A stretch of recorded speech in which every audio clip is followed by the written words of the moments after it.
Mais uma vez, bom dia a todos. É bom estarmos aqui na casa do Senhor, especialmente em ocasiões como estas, que estamos para abençoar o envio das nossas irmãs. Inicialmente, abra sua Bíblia em Atos, capítulo de número 13.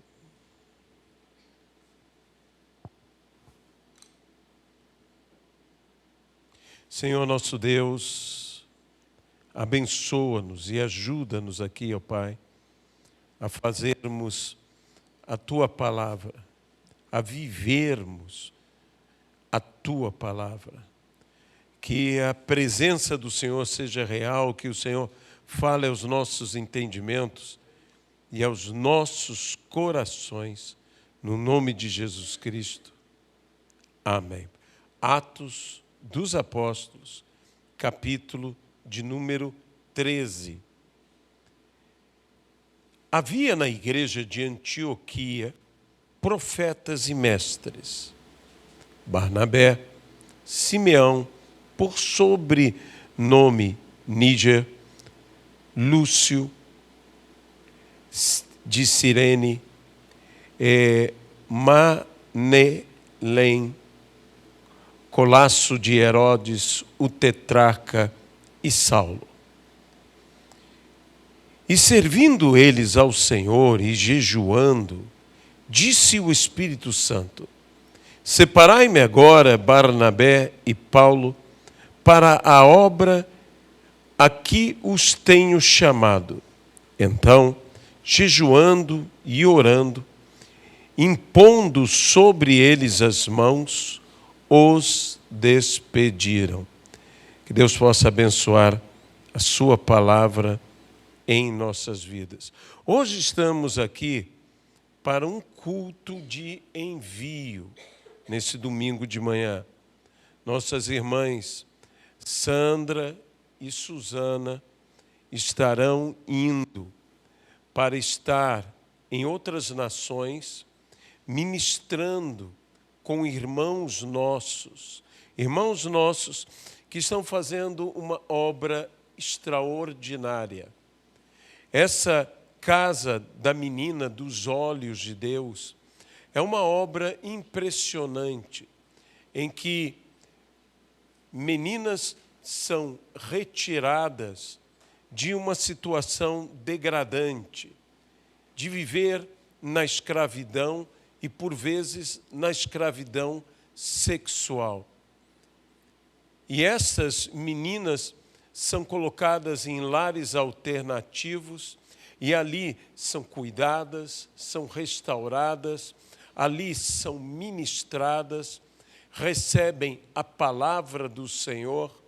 E é um grande desafio, principalmente em regiões como estas, regiões que já se tem culturalmente esta forma de tratar tais pessoas, estas meninas, estas crianças, de tratá-las como escravas, porque existe a cultura da escravidão.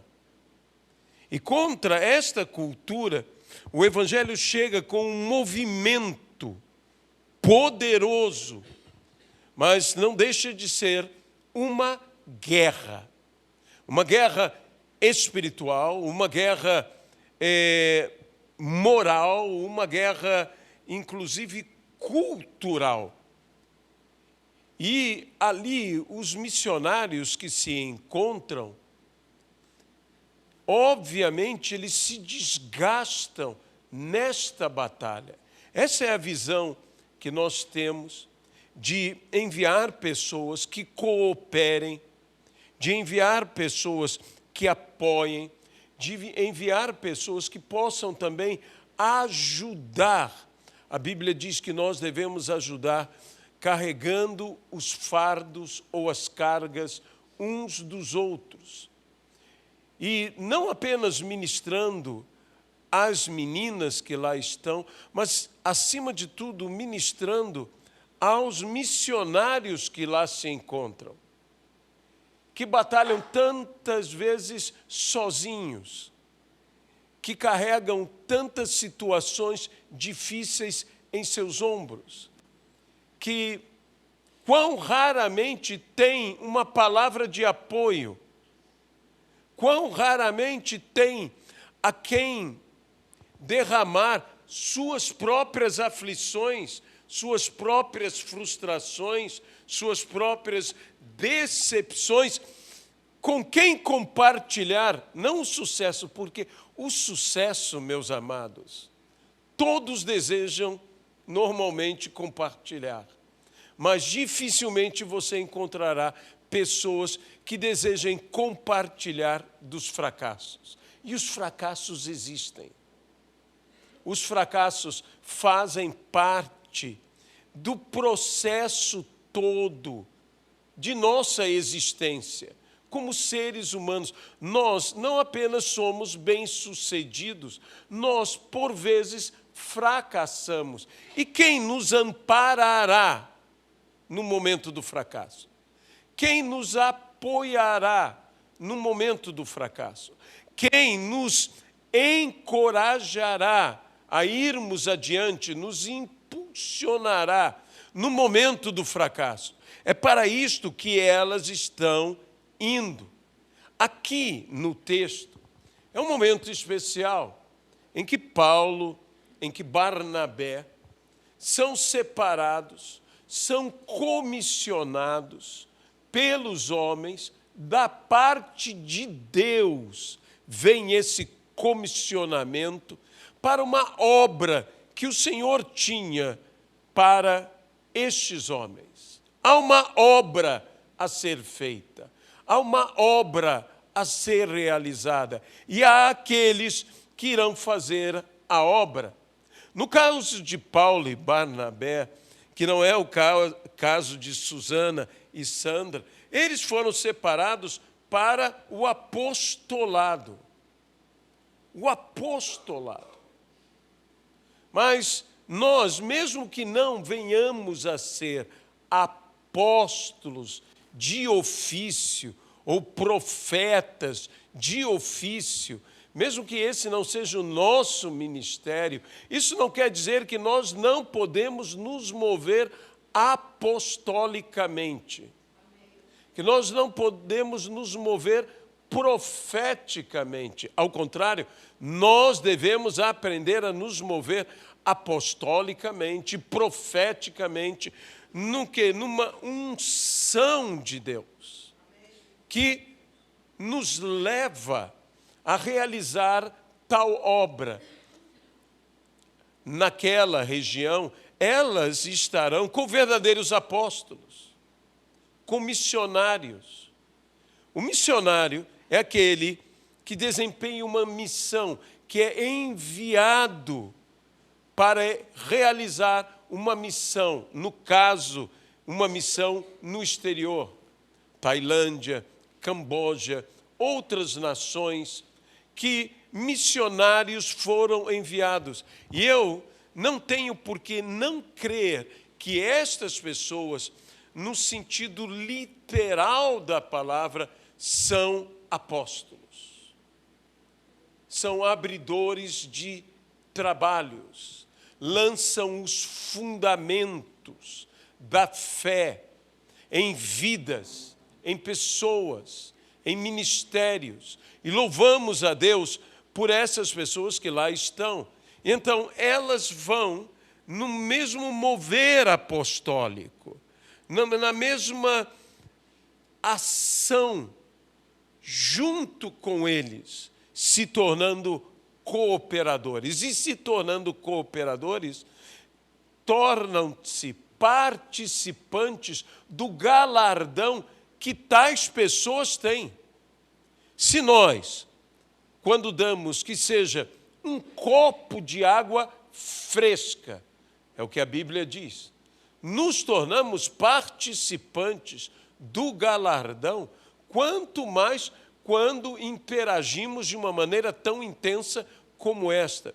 E não somente isto, o apóstolo Paulo, nos dias em que esteve na prisão em Roma, falando à igreja dos filipenses, disse: bem fizestes em associar-vos conosco em nossas tribulações, por meio da oferta que me enviaste. E nós estamos enviando oferta para cada uma dessas casas das meninas dos olhos de Deus. De modo que nós estamos assim nos associando. Como eu disse, não nos associando nas glórias, não nos associando nas vitórias, não nos associando em todo aquilo que é o sucesso aos olhos humanos, mas nos associando às tribulações. Nos associando ao que ninguém deseja se associar. Sabe, o cristianismo é algo estranho, porque Jesus Cristo bem nos ensinou que se nós quiséssemos subir, deveríamos primeiro descer. E quem quer ser exaltado, seja esse que se humilhe. E aquele que quer se tornar um dos principais, seja esse que sirva a todos. O cristianismo é um lugar em que você chega e descobre que a mão de direção é outra. Em que você aprende que lá as coisas se movem de maneira diferente. Cristianismo tem que ser assim, porque cristianismo é viver Cristo. Então nós temos que viver desta maneira. Nós temos que nos associar ao que ninguém deseja se associar. Nos associar à tribulação. Bem fizeste. Ah, quão bem fizestes em associar-vos comigo em minhas tribulações. Em minhas tribulações. Nós não sabemos o que elas encontrarão. Sabemos que Deus tem provido para que esta viagem, que será uma longa viagem, seja uma bênção. Elas estarão em duas nações asiáticas, em duas nações de cultura bem diferente.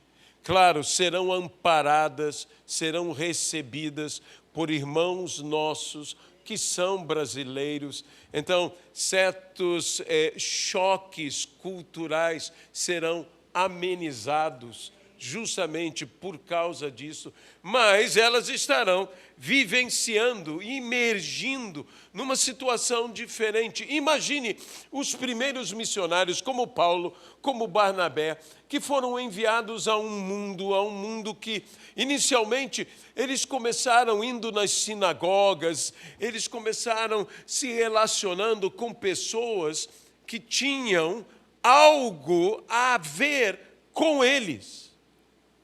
Mas nós conhecemos bem a história de Atos dos Apóstolos, que eles se voltaram aos gentios. Oh, quando eles se voltaram aos gentios. Quando eles se voltaram aos gentios, as coisas ficaram tão mais fáceis de um lado e tão mais difíceis de outro lado. Por quê? Porque era maravilhoso ver como os gentios recebiam a palavra com alegria, com gozo, celebrando, festejando, sendo super felizes por serem recebidos na comunhão,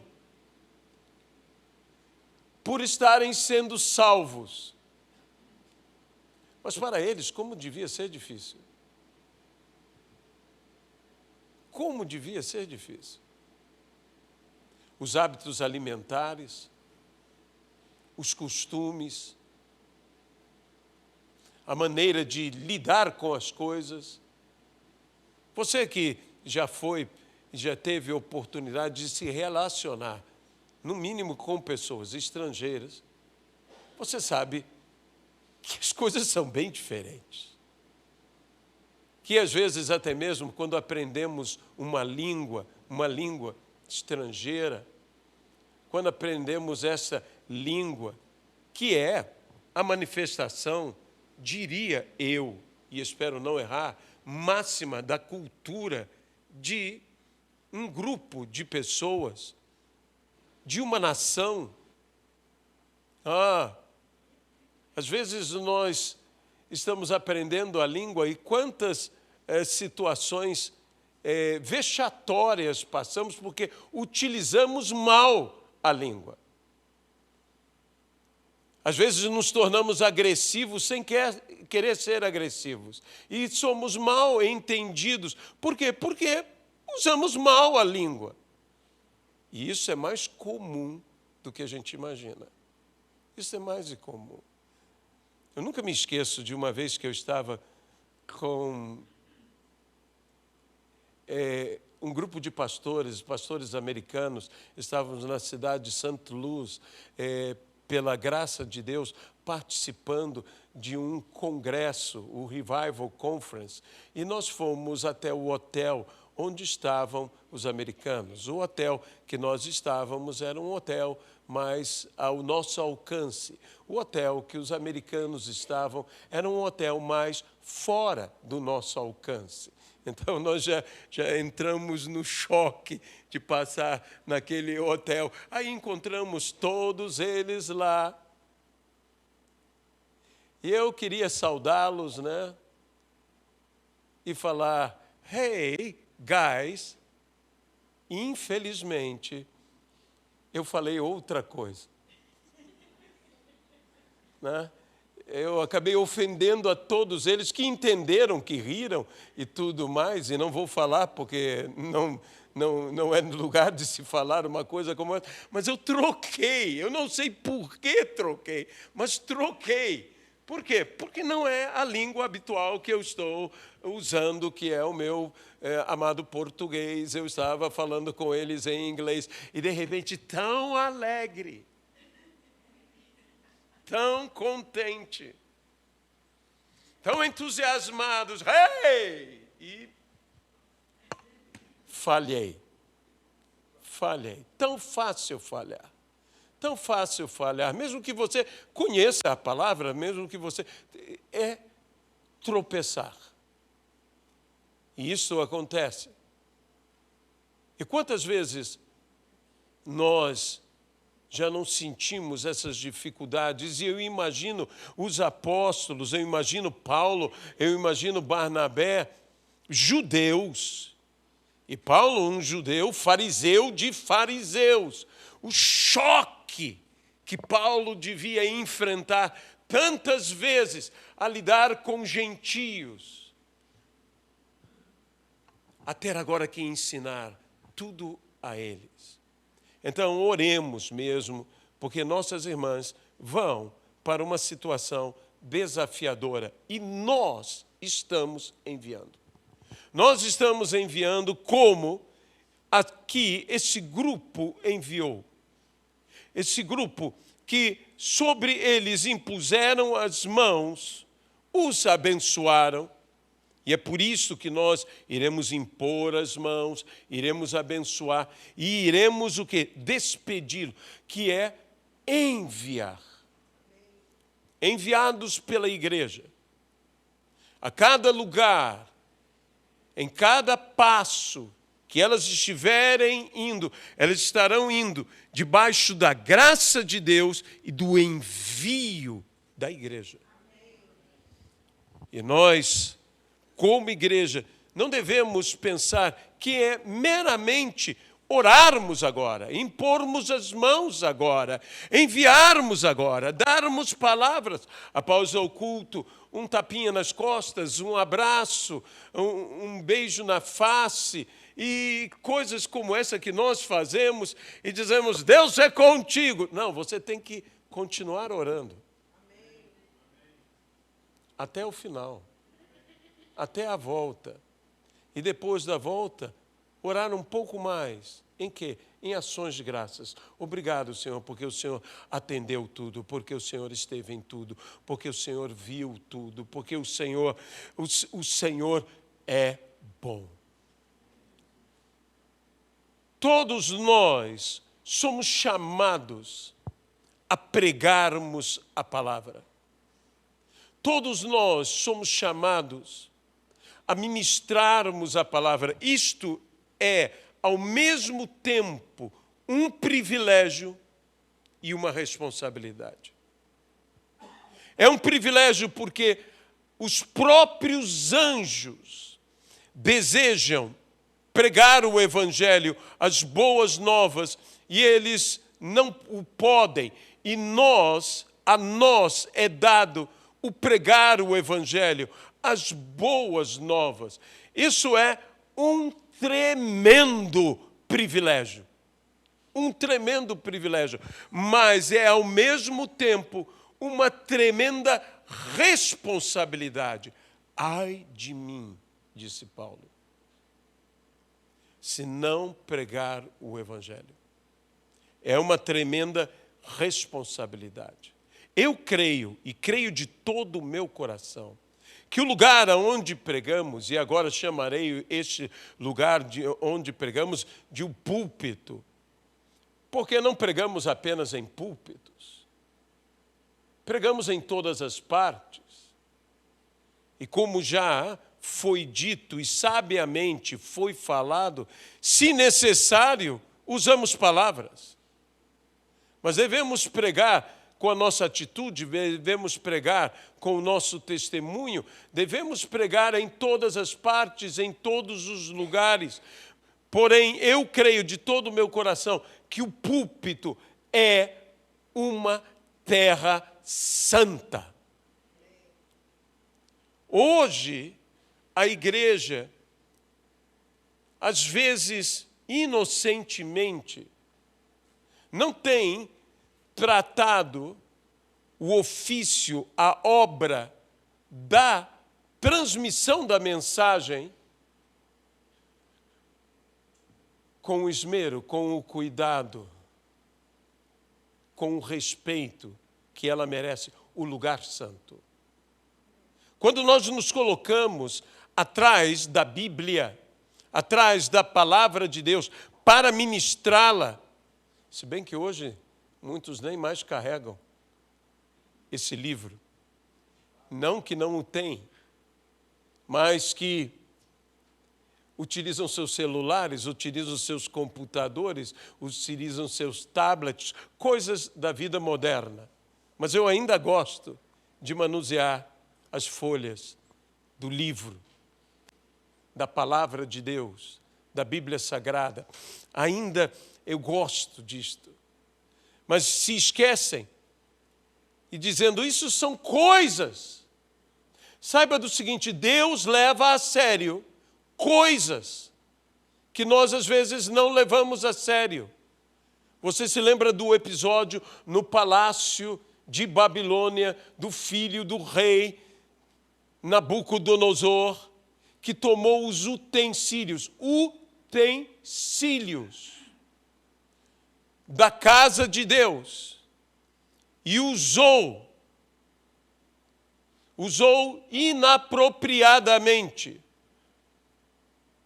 Deus leva a sério coisas, utensílios, são coisas, mas saiba disto, coisas também são coisas santas.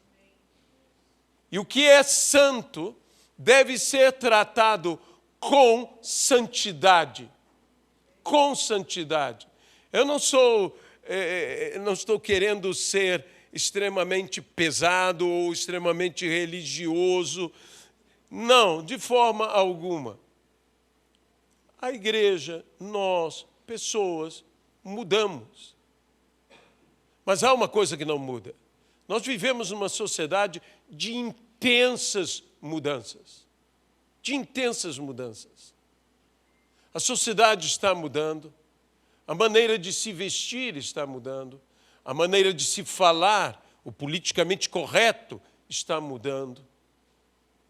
A mentalidade está mudando, os valores estão mudando, há tantas coisas que estão mudando, algumas mudando para melhor, outras mudando para pior, mas estão mudando.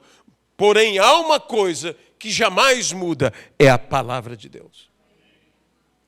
Porque a Bíblia diz, passará céu, passará terra, mas a minha palavra não passará.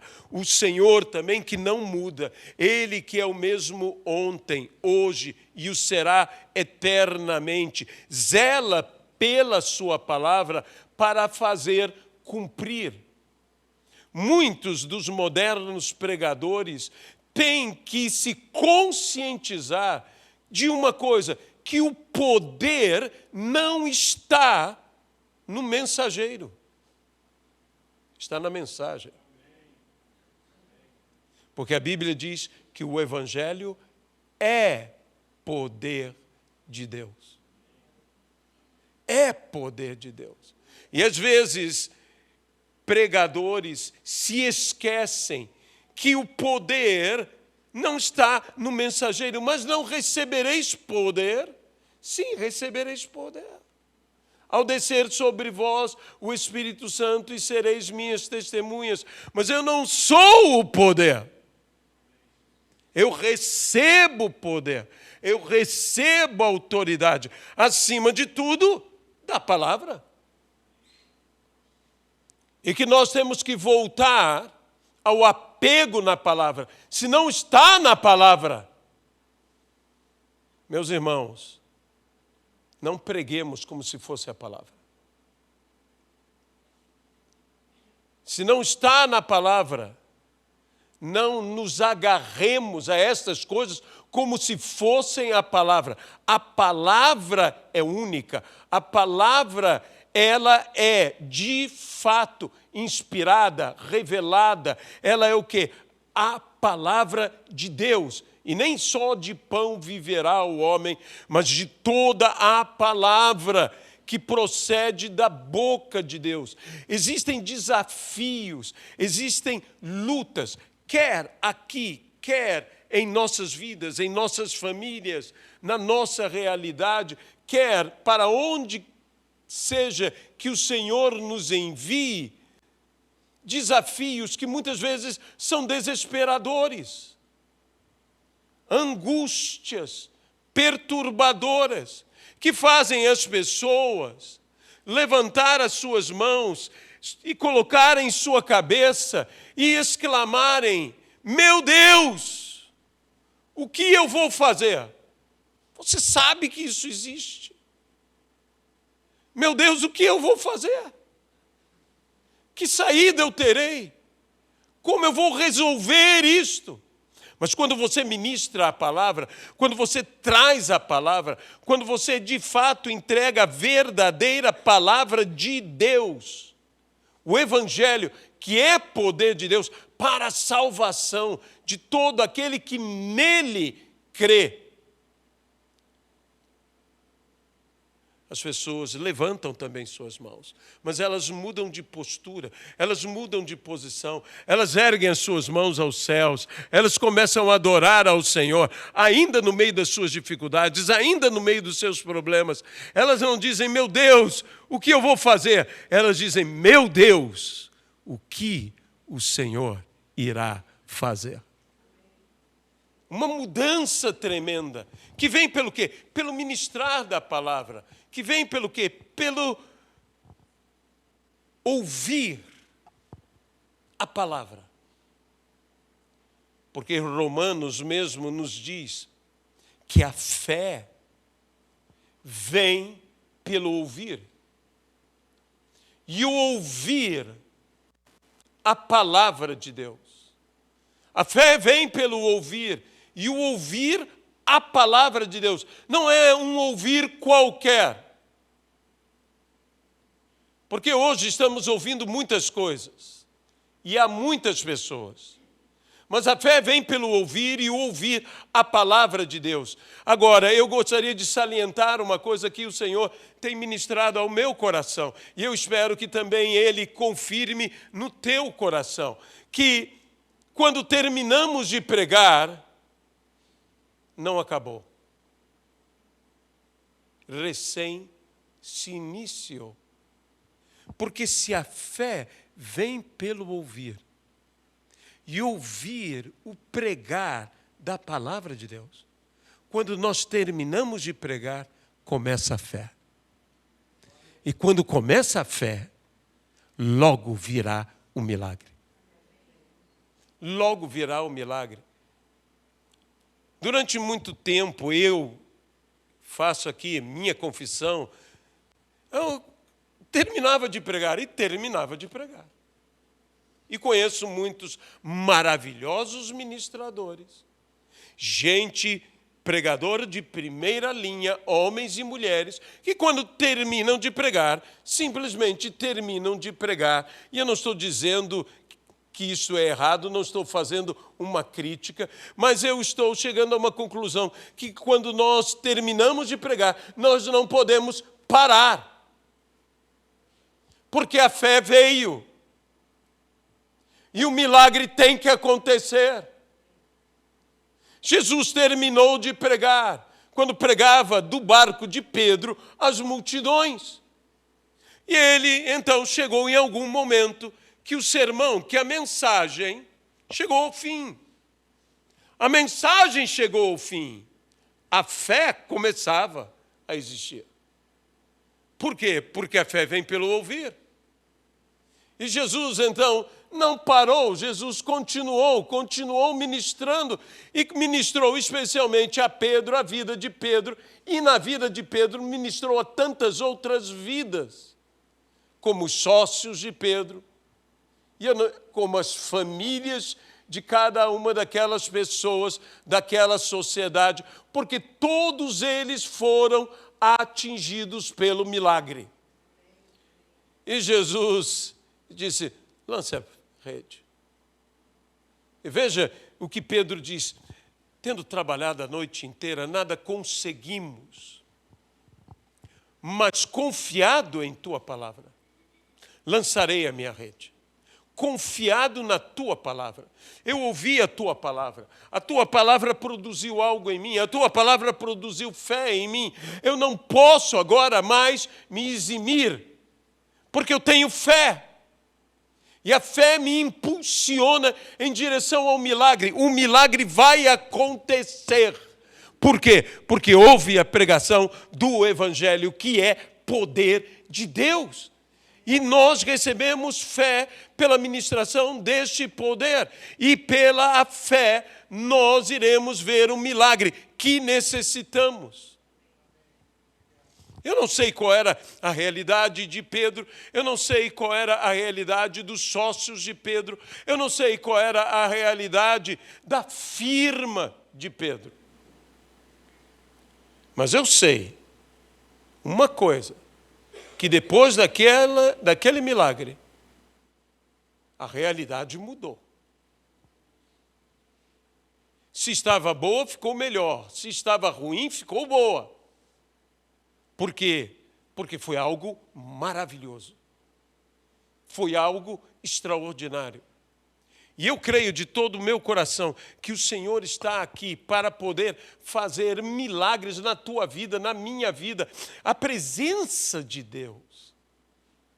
Quando nós realmente a temos, quando nós realmente entramos. Quantos de nós temos dito, eu vou orar, vou buscar a presença de Deus, e dizemos então, eu tive um encontro maravilhoso com o Senhor. Quantos já não vivemos alguma reunião, algum culto, ou alguma consagração, num monte às vezes, ou num quarto, num lugar sozinho, em que nós sentimos a presença de Deus de uma maneira diferente. Isso são lembranças maravilhosas, mas que nós temos que estar impulsionados a ir à frente. Deixe-me dizer uma coisa, Moisés, servo do Senhor, esse homem extraordinário, esse homem de experiências tão grandes com Deus, Moisés vinha de experiências grandes. Ele vinha de um encontro com o Senhor no Monte Horebe, na Cordilheira do Sinai, diante da sarça que ardia em fogo e não se consumia, ouviu a voz de Deus vindo do meio da sarça, do meio do fogo. E só isso já seria uma experiência, uau! Era uma grande experiência. Deus o enviou para libertar o povo de Israel. Ele foi e assim ali, diante de Faraó, enfrentou a Faraó, enfrentou aos magos do Egito, enfrentou toda aquela situação, triunfou sobre tudo isto. Ele viu, não uma ou duas, ele viu 10 ações extraordinárias de Deus no Egito, 10 pragas que golpearam o Egito. Não bastando isso, ele sai com o povo, ele vê o povo o seguir. Imagine você, no momento em que você está, já depois de tudo isso, caminhando, e você vê aquela multidão caminhando atrás de você. Que sensações devem ter tomado conta da alma de Moisés? Ele caminhou com aquele povo, chegou até o mar. Não bastando tudo isto que ele viu ali, ele viu o mar se abrir, e não apenas viu o mar se abrir, o povo passar a pé enxuto, e não apenas isso, ele viu o mar se fechar sobre Faraó e sobre o seu exército. Moisés havia visto tantas coisas. Moisés subira novamente ao mesmo monte que agora, não mais uma sarça ardia, o monte inteiro ardia em chamas. Lá no monte ele recebe as tábuas e Moisés então fala: Senhor, dá-me que eu veja a tua face. Isso me chama a atenção porque no encontro de Moisés diante da sarça ardente com o Senhor, diz: Moisés escondeu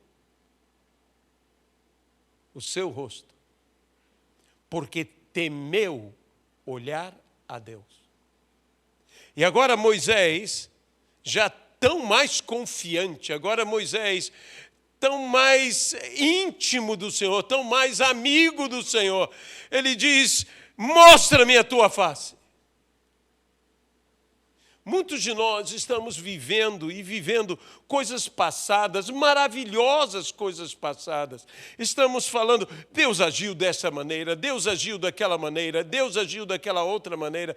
Mas esse texto de Moisés me mostra o seguinte, que nós devemos querer coisas ainda maiores diante de nós. Algo maior do que Deus ter falado comigo no meio da sarça ardente, algo maior do que ele ter me enviado ao Egito, algo maior do que as 10 pragas, algo maior do que o mar ter se aberto, algo maior do que o mar ter se fechado, algo maior do que tudo isso que eu tenho experimentado, algo maior. Deus tem algo maior, e deixe-me dizer, a cada passo Deus tem algo maior para nós. Naquele dia Deus disse a Moisés: você não poderá ver a minha face. Porque ninguém pode ver, homem nenhum pode ver a minha face e viver.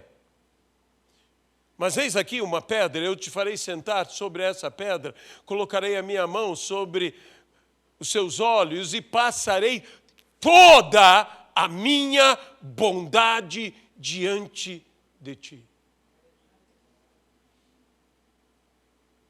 Que palavra que Deus deu a Moisés. Eu queria ouvir essa palavra, eu creio que você também quer ouvir essa palavra, que toda a bondade de ti, farei passar diante de ti toda a minha bondade. A Bíblia diz, e nos diz no Salmo mais amado de todos, certamente que a bondade e a misericórdia do Senhor me seguirão. Mas uma coisa é a vontade de me seguir, outra coisa é a vontade de me passar.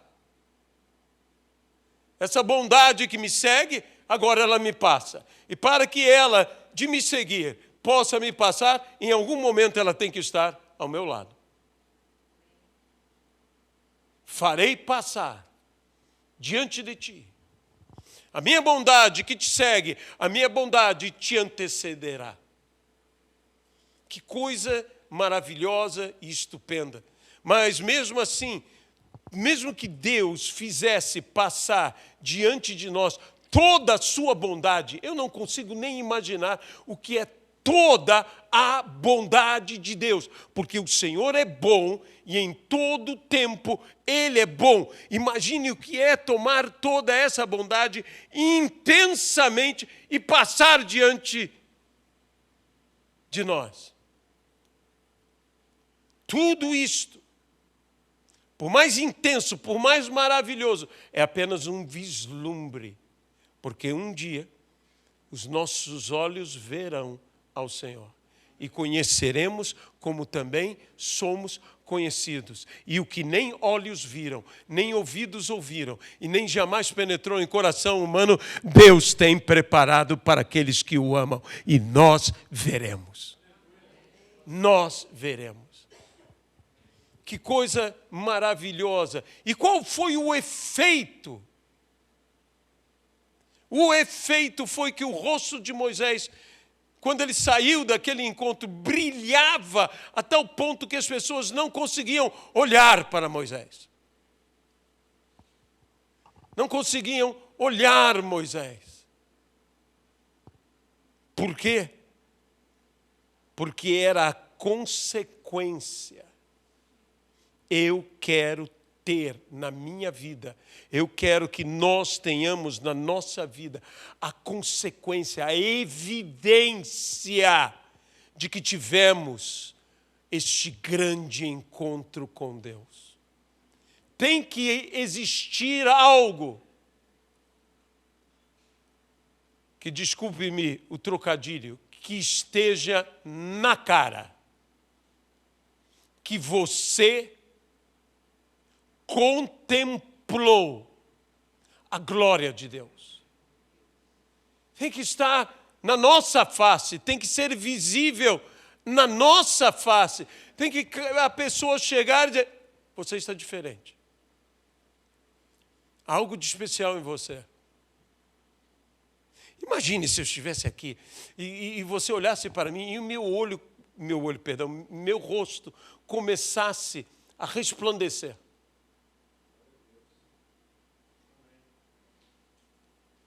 Alguns fugiriam.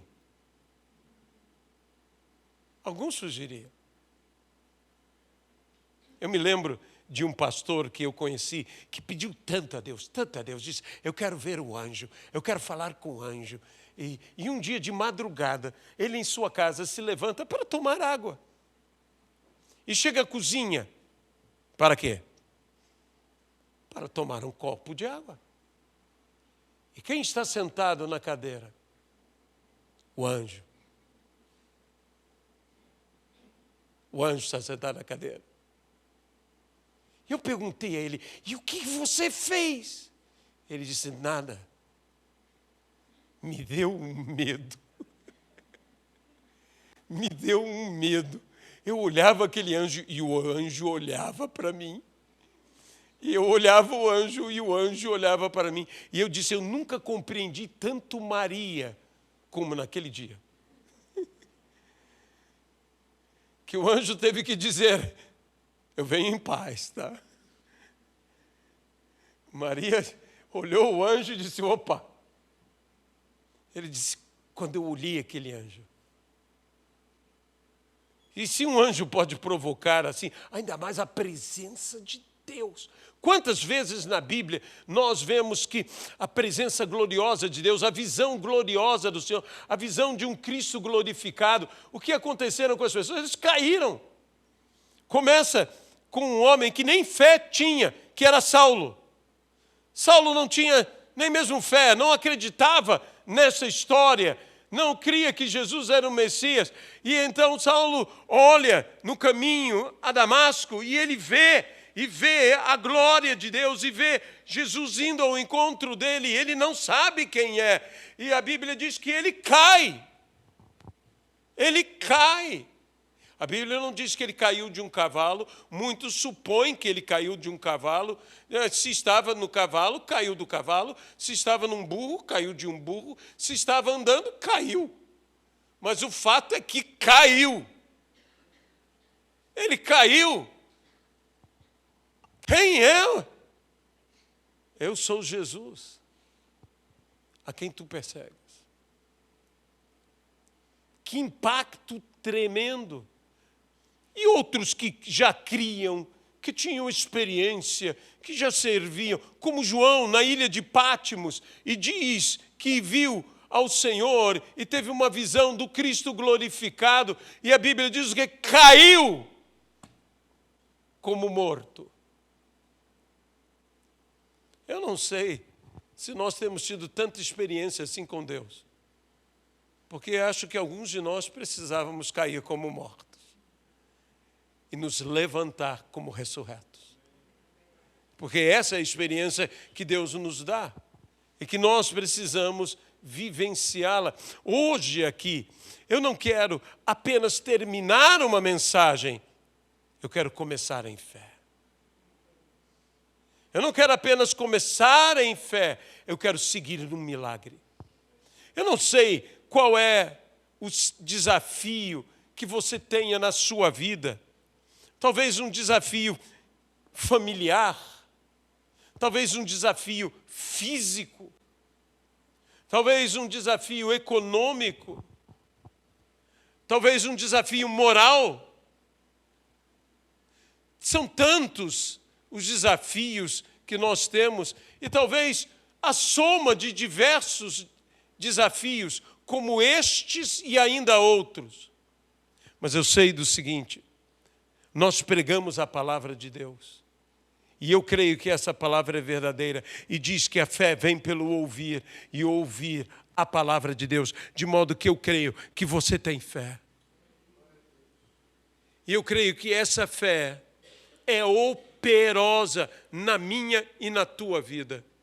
De modo que eu creio que um milagre vai acontecer na minha e na tua vida, e na vida desse ministério. E quero estender um milagre que este ministério necessita para outros ministérios. Que Deus abençoe as igrejas ao nosso redor, as igrejas na face da terra. Que haja bênção no nome de Jesus Cristo. E eu quero convidá-lo a posicionar-se diferente. Como eu disse, a fé muda a minha postura, muda meu posicionamento diante das coisas, diante das pessoas. A fé, às vezes, nos dá uma ousadia tão grande que pessoas poderão equivocadamente nos considerar até mesmo soberbos. Por quê? Porque estamos numa confiança inabalável. Você tem que começar a orar e orar movido por fé, para que o poder de Deus mova todas as coisas ao seu redor. Comece a orar por pessoas. Há pessoas que você talvez encare e dizer: este se converter, impossível. Não existe nada impossível para Deus.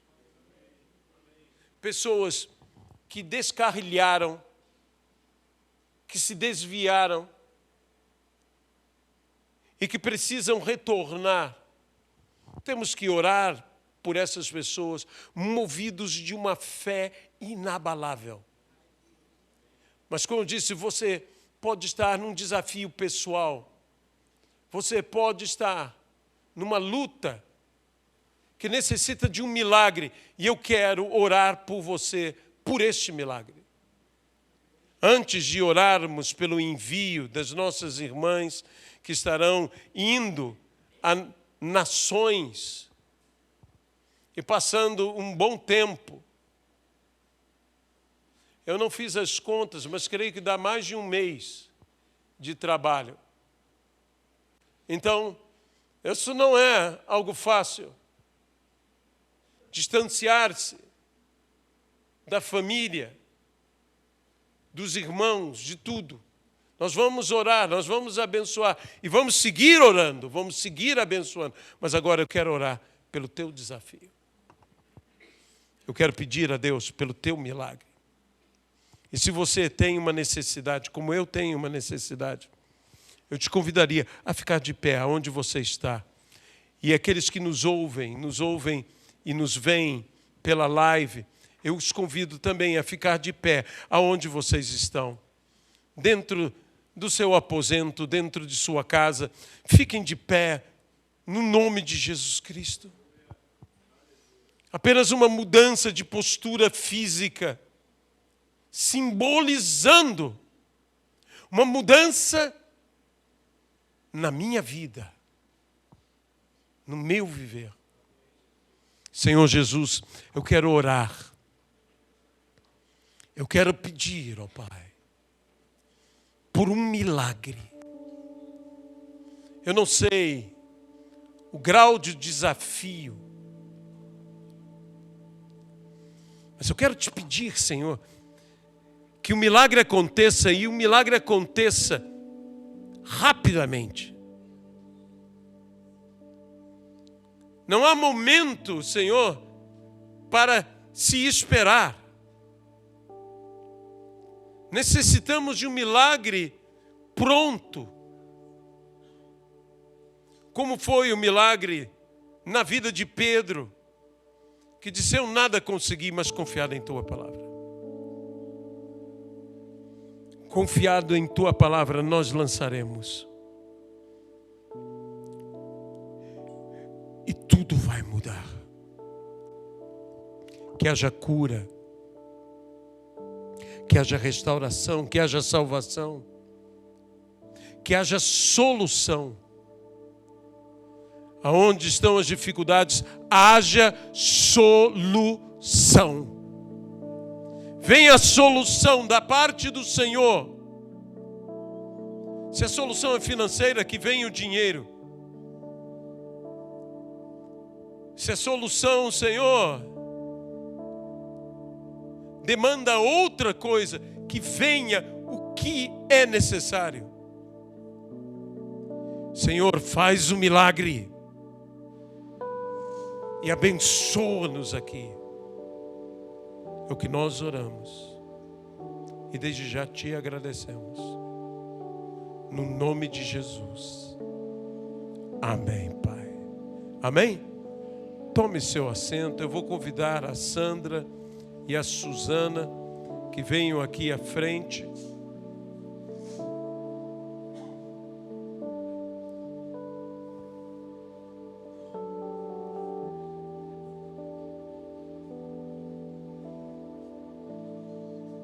Eu peço a vocês, como igreja, a Bíblia diz: impondo-lhes as mãos. O quê? Se elas querem, tudo bem. Impondo-lhes as mãos, as enviaram. Enviaram a Paulo e Barnabé para a obra que Deus tinha para com eles. Foi o grupo inteiro que ali estava reunido que impôs as mãos. Então eu peço a você que erga suas mãos em direção a elas, para que nós possamos abençoar, para que nós possamos enviar.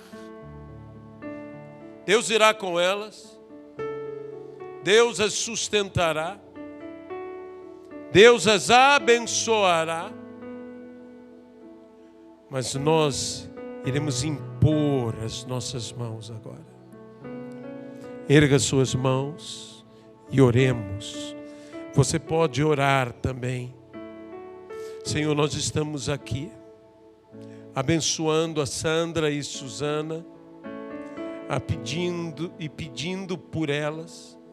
Seja com elas em cada voo, em cada aeroporto, em cada condução, em cada cidade em que elas estarão, que os anjos de Deus estejam ao redor delas, estejam guardando, protegendo, vigiando, que não apenas malignidade nenhuma se aproxime delas, mas que o homem perverso também não se aproxime delas, que elas estejam guardadas, estejam protegidas, estejam assim, Senhor, no esconderijo do Altíssimo, à sombra do Todo-Poderoso. Nós oramos, nós te pedimos, sê com os lábios delas e com seus corações, para que a boca fale do que está cheio o coração. Enche os seus corações, Senhor, com as palavras certas para falar a cada pessoa, a cada grupo em que elas estarão, ó Pai, porque o Senhor lhes abrirá portas e caminho